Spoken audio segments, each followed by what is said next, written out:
Agustín Albán, secretario de Educación Superior, Ciencia y Tecnología, remarcó que no existe un recorte en el presupuesto de las universidades, sino que la decisión corresponde a la disminución de los ingresos en la recaudación del IVA e impuesto a la renta. No hay recorte a las universidades, los recursos no existen, dijo. Asimismo, el funcionario negó lo afirmado por el secretario de Gabinete, Juan Sebastián Roldán, quien el pasado martes 5 de mayo manifestó que el dinero reducido a las universidades es para atender a los sectores vulnerables, y en ese contexto incluso sugirió que los rectores que ganen $7,000 deberán analizar ese rubro. No se quitan recursos, simplemente se aplica la fórmula. No es que se quitaron y se pusieron en otra partida, son recursos que no existen, insistió Albán. Además, se refirió a las universidades cofinanciadas y remarcó que las mismas cobran pensiones. No necesariamente atienden a los más pobres, pero claro, tienen sus ingresos y quieren mantenerlos, afirmó.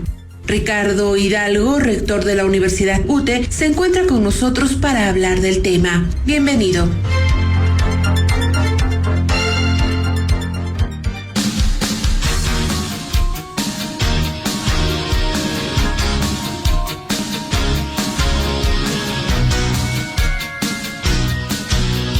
Pichincha Universal.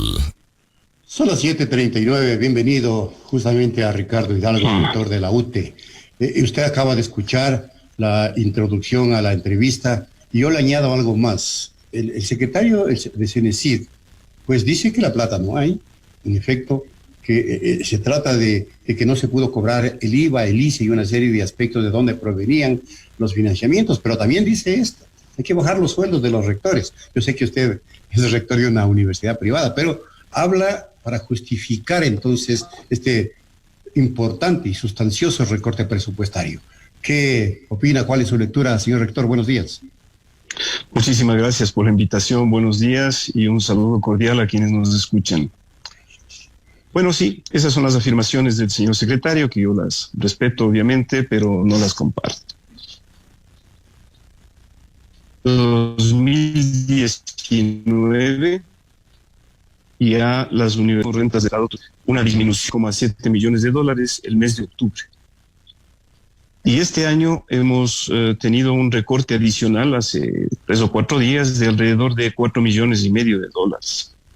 A todo esto hay que comentar que las universidades que recibimos rentas del Estado no hemos recibido las asignaciones estatales desde el mes de octubre del año 2019, es decir, desde hace ya 7 meses.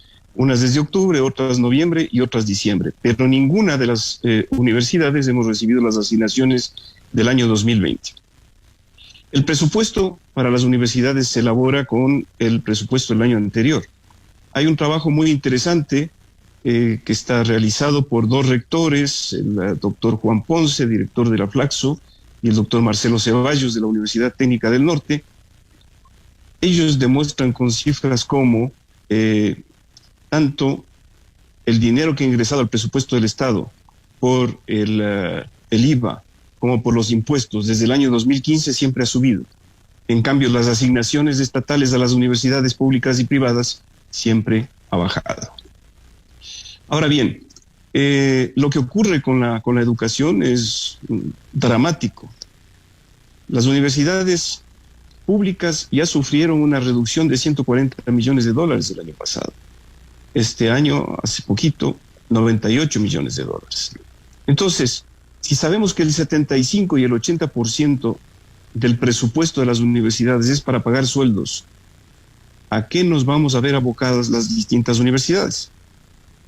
Hablando de las universidades cofinanciadas y específicamente de la UTE, quiero comentarle que la UTE es una universidad sin fines de lucro. El 40% de los estudiantes de la UTE reciben algún tipo de beca. El año anterior, la universidad concedió becas por $9 millones. Tenemos estudiantes de los estratos sociales más bajos.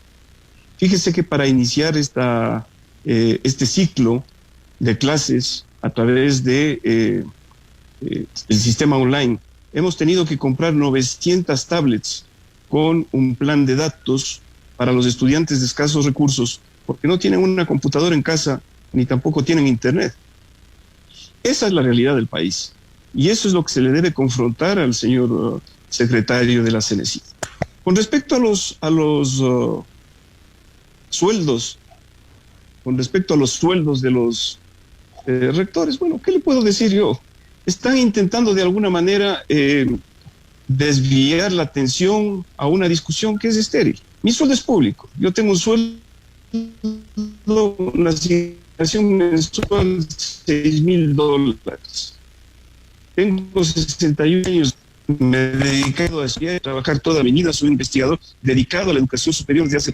Si eso es mucho o eso es poco, y eso lo dice el señor Roldán, bueno, pues fíjese que nosotros voluntariamente, las autoridades de la UTE, hemos donado el 20% de nuestro sueldo el día de ayer. Así que esa es la respuesta que le damos al señor Roldán.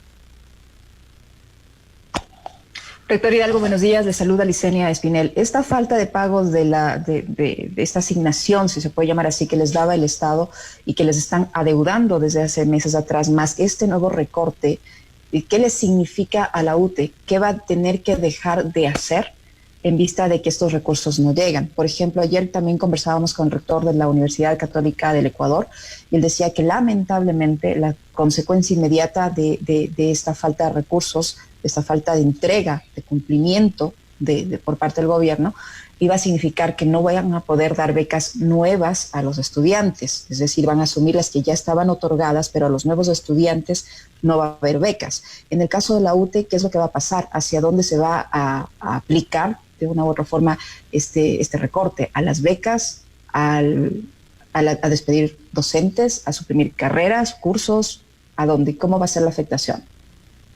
Bueno, hemos hecho un plan de contingencia. La Universidad UTE es una comunidad que es la dueña de la universidad. Entonces, no podemos perjudicar a los estudiantes que ya han recibido las becas. Pero ese rubro que nos ha sido suspendido se va a mantener en números rojos durante los próximos 4 o 5 años hasta que se gradúen los chicos. No les podemos decir a los chicos, ya el Estado no los paga, váyanse. La UTE es una universidad solidaria y tenemos una responsabilidad social. ¿Qué es lo que estamos haciendo? Una reducción drástica del presupuesto de investigación. Lo cual, usted imagínese lo que significa. La UTE tiene 5 centros de investigación y 18 grupos de investigación. El último año ha sido la universidad que más ha crecido en publicaciones científicas en revistas indexadas en Scopus a nivel internacional, de alto impacto. Con esto nos hemos convertido entre las 10 mejores universidades ranqueadas en el país, en Latinoamérica. ¿Qué debemos hacer?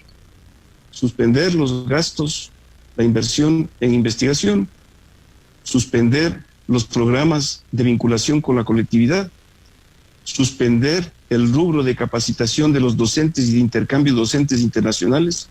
Las universidades ahora funcionamos en redes. Por lo tanto, ya no vamos a tener profesores visitantes en el intersemestre ni vamos a poder enviar a los profesores que hemos comprometido a que vayan a mejorar sus habilidades y sus capacidades en distintas universidades del mundo. Vamos a tener que optimizar las horas clase, obviamente. Vamos a hacer lo imposible para mantener a todos nuestros docentes, pero ya mediante una resolución rectoral hemos adoptado la decisión de disminuir la carga horaria, la jornada laboral de docentes, empleados y trabajadores en un 20%, lo cual significa también una reducción de las remuneraciones en el mismo porcentaje. Bueno, y este tipo de decisiones evidentemente van a ser les va a tocar asumir al resto de universidades, pero quiero pedirle, señor rector, un análisis más bien conceptual de lo que está pasando, porque aquí, según varios juristas, se está violando de manera flagrante la Constitución Política del Estado, porque hay un artículo de la Constitución que no permite, que prohíbe, así se esté en estado de emergencia, reducir los presupuestos de salud y de educación. El argumento del secretario de CNESID es que no hay recorte, es decir, que no se está reduciendo, porque lo que pasa es que no pagaron los impuestos, no se recaudó los impuestos de manera adecuada, IVA y otros, y por lo tanto la medida no es inconstitucional.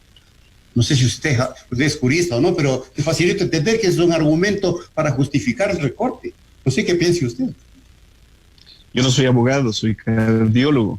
Ajá, pero es fácil darse cuenta, señor rector. Por lo tanto, no le puedo rebatir, pero es no solo que es inconstitucional, sino que atenta contra la población. La universidad recibe 4 de cada 10 estudiantes. Las universidades cofinanciadas tenemos 150,000 estudiantes. De los 150,000 estudiantes, más de 55,000 estudiantes son becados. ¿Qué va a pasar con esos chicos? La única manera de disminuir la brecha social, la desigualdad y la inequidad es la educación. ¿Por qué no dicen lo mismo, por ejemplo, de los gastos que implican para el país los embajadores de cuota política? Exacto. Ahí está el tema. Ahí está el tema. Los parientes y los amigos que regresen al Ecuador. Cerremos embajadas en época de crisis. ¿Qué ha pasado con los gastos de las Fuerzas Armadas? El año pasado más de 100 millones de dólares en gastos para las Fuerzas Armadas y se reduce 140 millones de dólares a las universidades públicas. Entonces, ¿cuál es la política del Estado? ¿De qué política social estamos hablando? Fíjese la crisis que estamos atravesando a nivel de la salud. ¿A qué se debe? A un recorte constante de los gastos dirigidos al sector salud, que es el sector primordial de la población. No tenemos infraestructura sanitaria. La crisis nos pilló en la peor época. Por ahorrar, se mandaron a la casa epidemiólogos y salubristas. La brecha de salubristas en el Ministerio de Salud Pública es de 3,000 y faltan 400 epidemiólogos en el Ministerio de Salud. Ahí están los resultados, pues. Cambian 5 veces los informes sobre el número de contagiados. 5 veces han cambiado. Decidieron de una manera antitécnica tomar en cuenta solo desde el inicio de los síntomas, aplanando la curva. Solo consideran contagiados a los que han podido hacer pruebas, cuando la Organización Mundial de la Salud dice claramente que cualquier sospecha clínica o epidemiológica, es decir, una persona que tiene fiebre, que tiene tos, que tiene decaimiento general, que tiene dificultad respiratoria, mientras no se demuestre lo contrario, tiene COVID, pues no va a tener amebas. Así de sencillo. Entonces, ahí están los problemas. Los problemas son una falta de política pública centrada en lo fundamental que debe ser en el país, que es la educación y la salud de la población. Sí, Rector Hidalgo, ¿qué le parece a usted, tomando en cuenta el comentario que acaba de hacer como médico, le pregunto, este aparecimiento del presidente de la República ayer en el que solicita a los alcaldes una forma de presión, que ya levanten las actividades productivas, que ya abran las actividades productivas, que el país está cayendo, que necesita la gente volver a trabajar en este momento? Cuando usted dice, con esos antecedentes, que no hay cifras claras, que primero dicen que son 30,000 o 31,000 y un día después resulta que no son 31,000 sino 29,000, con un manejo poco claro de la situación, ¿usted cree conveniente que se abran ya la producción como pide el presidente? Existe presiones de las cámaras y de los empresarios para volver a la nueva normalidad, como han dicho. Y por ahí alguien dice que hay que iniciar un distanciamiento productivo. Pero aquí hay un pequeño problema. Usted enviaría a los ciudadanos a ciegas. Eso es lo que está pasando. Las personas asintomáticas portadoras de la enfermedad, porque no se ha hecho un seguimiento. No hay un cerco epidemiológico. No se ha hecho un aislamiento selectivo de los contactos de los pacientes asintomáticos. En la ciudad de Quito, fíjese, ayer ya son como 9 personas que han fallecido en la calle. Y hay 5 más que han fallecido en los domicilios, de acuerdo con las declaraciones del señor alcalde. ¿Qué significa todo esto? Que el gobierno ha pasado la pelotita a los GATS. Son 221 municipios. Hay algo que es indelegable y esto es responsabilidad del gobierno. Entonces ahora, ¿pero de qué estamos hablando? Lo elemental es la vida humana. ¿Qué es lo que puede ocurrirnos? Es cierto que hay que volver a la producción, Y mientras más pronto, mejor. Pero por lo menos sigamos las indicaciones de los órganos rectores de la salud pública en el mundo, pues. Para abrir el grifo o para abrir la puerta, lo que tenemos que hacer es primero tener controlado la epidemia. No está controlada, no sabemos. En Pichincha ya tenemos un incremento de los contagiados. Están colapsados los hospitales y las unidades de cuidados intensivos. En Manabí, en la provincia del Oro, en Cañar, en Azuay. Entonces, no hay las condiciones para iniciar el distanciamiento social. En segundo lugar, no se han hecho las pruebas ni se están haciendo las pruebas necesarias para seguir diagnosticando los casos nuevos. Y en tercer lugar, no se está dando el equipamiento necesario al personal de la salud. Todos los días hay reclamos sobre ese tema y tampoco se ha incrementado la infraestructura sanitaria. Entonces, dígame usted si es que se les tacha de irresponsables a los alcaldes o se le tacha de irresponsable a quien no debió haber delegado nunca la responsabilidad de manejar la crisis. Es un lavado de manos, sin lugar a dudas, señor rector, y con eso comparto, y en ese criterio comparto con usted. En Guayaquil se afirmó, y la alcaldesa de Guayaquil afirmó, señor rector, que el 30% de la población guayaquileña se ha contagiado, y que por eso mantienen el semáforo en rojo. 30% de 3 millones, facilito, para darnos cuenta qué cantidad de contagiados hay en Guayaquil. Nunca se transparentó las cifras. Nunca se ha dicho la verdad de cuántos fallecidos hay, solo en Guayaquil, y peor aún, en las otras provincias donde no se ha levantado ninguna estadística real respecto del desarrollo de la pandemia. Consecuentemente es irresponsable, como usted señala. Este concepto de distanciamiento productivo o aislamiento productivo es el peligroso. Y por eso quiero pedirle una referencia mucho más puntual sobre el tema. Porque claro, a la población le está siendo necesario salir a trabajar, salir a producir, porque ya no puede cómo sobrevivir. Pero no se puede mandar un concepto a nivel de los medios de comunicación, distanciamiento productivo de manera irresponsable. Es una estrategia esta, doctor, la que se está implementando para un poco concienciar de manera equivocada a la ciudadanía de la necesidad de salir y obviamente provocar lo que ya se está provocando. En realidad, no soy capaz de interpretar lo que está ocurriendo con el manejo de la crisis. Esta falta de transparencia en el manejo de las cifras lo que crea es desconfianza y falta de la credibilidad. En estos momentos lo que se requiere es de un liderazgo positivo, un liderazgo asesorado por los expertos, no por los influencers, ni por las presiones de las cámaras. La vida humana es lo más importante. Entonces, si hablamos de salir del aislamiento al distanciamiento, debemos tener los elementos suficientes para garantizar que la población sabe lo que tiene que hacer. ¿Qué significa esto? Educación, pues.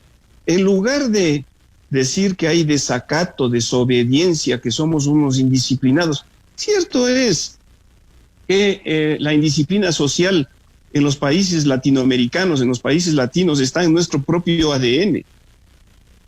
La cultura nuestra no es la cultura de los países nórdicos. Entonces aquí los empresarios quieren copiar el modelo sueco, pero no nos parecemos a los suecos en nada, ni en el clima, ni en la cultura, ni en la educación.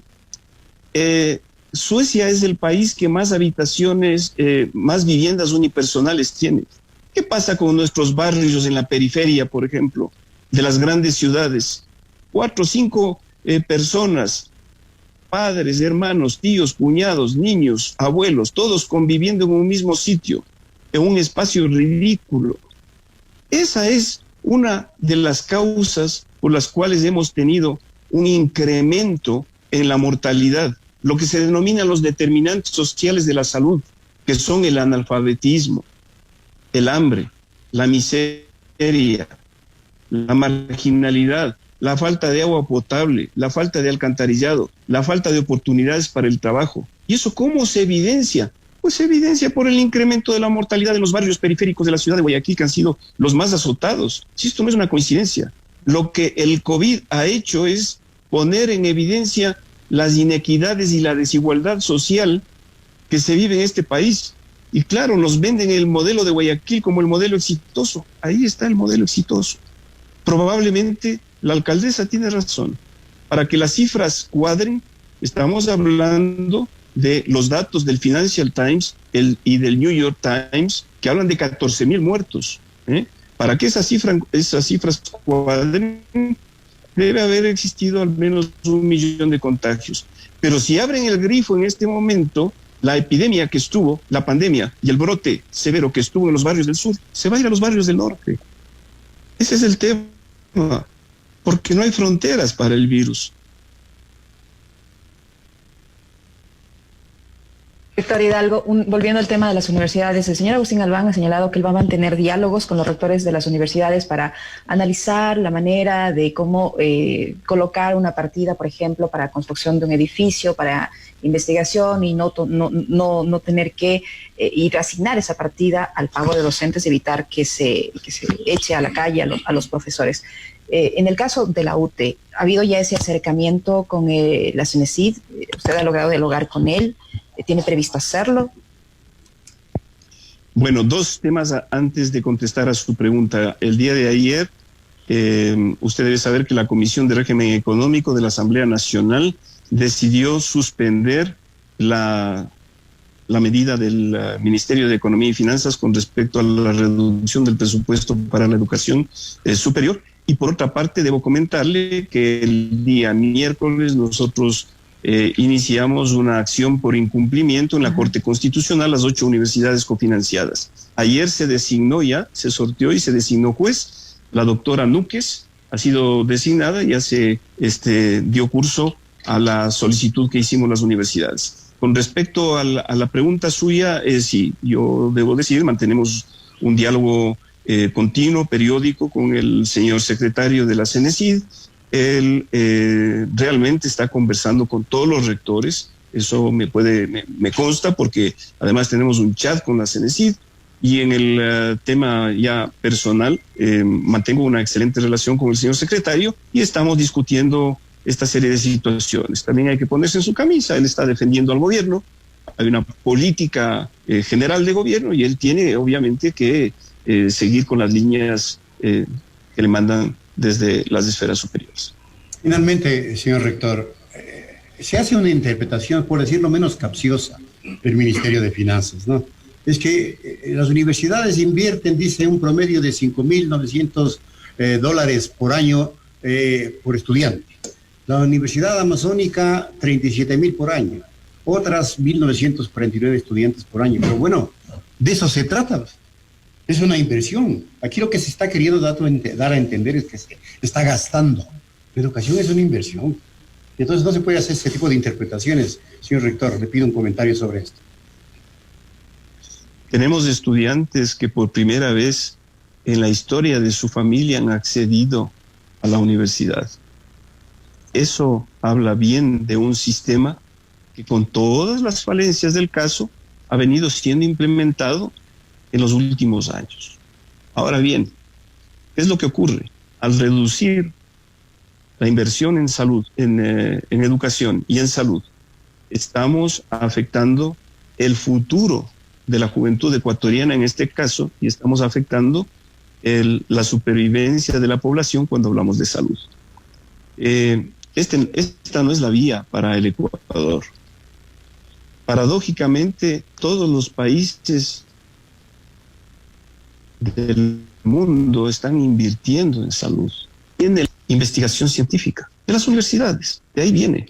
¿Cómo podemos no tener una idea de una proyección futura de lo que significa la investigación y la innovación, la disminución de la dependencia tecnológica de nuestros países? Nuestros países tienen que gastar más en investigación. Y entonces la paradoja se da que mientras el resto de países ahora están invirtiendo, por ejemplo, ¿de dónde han salido la gran mayoría de los médicos que en este momento están en la primera línea de combate para de las universidades y de las universidades públicas? Tenemos Yo soy rector de una universidad cofinanciada, pero tenemos que reforzar la educación pública. La UTE recibe estudiantes de todos los estratos sociales. No es que nosotros cobramos pensiones, cobramos pensiones y no tenemos otra manera de sobrevivir.